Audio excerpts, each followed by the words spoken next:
महायुती सरकारच्या माध्यमातून शहर विकासासाठी मोठा निधी प्राप्त झाला असून शहरातील विविध डीपी रस्त्यांची कामे सुरू आहे। राज्य सरकारच्या अंतर्गत असलेल्या तारकपूर रस्त्याचं काम मार्गी लागावं यासाठी पाठपुरावा केला।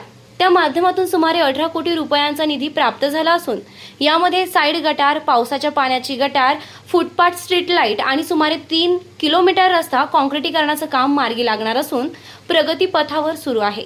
शहरामध्ये फिरत असताना नागरिक आता विकास कामांची चर्चा करू लागली असून पहिल्यांदाच एवढा मोठा निधी तुमच्या माध्यमातून शहर विकासाला मिळाला आहे। नगरकर विकास कामांचं स्वागत करताना दिसत असल्यामुळे केलेल्या कामाचं समाधान मिळत आहे। नियोजनबद्ध कायमस्वरूपीची दर्जेदार विकास कामे मार्गी लागत असल्याचं प्रतिपादन आमदार संग्राम जगताप यांनी केलंय। तारकपूर रस्ता काँक्रिटीकरण कामाची पाहणी आमदार संग्राम जगताप यांनी केली। यावेळी भरत पवार, अधिकारी वर्ग व ठेकेदार उपस्थित होते।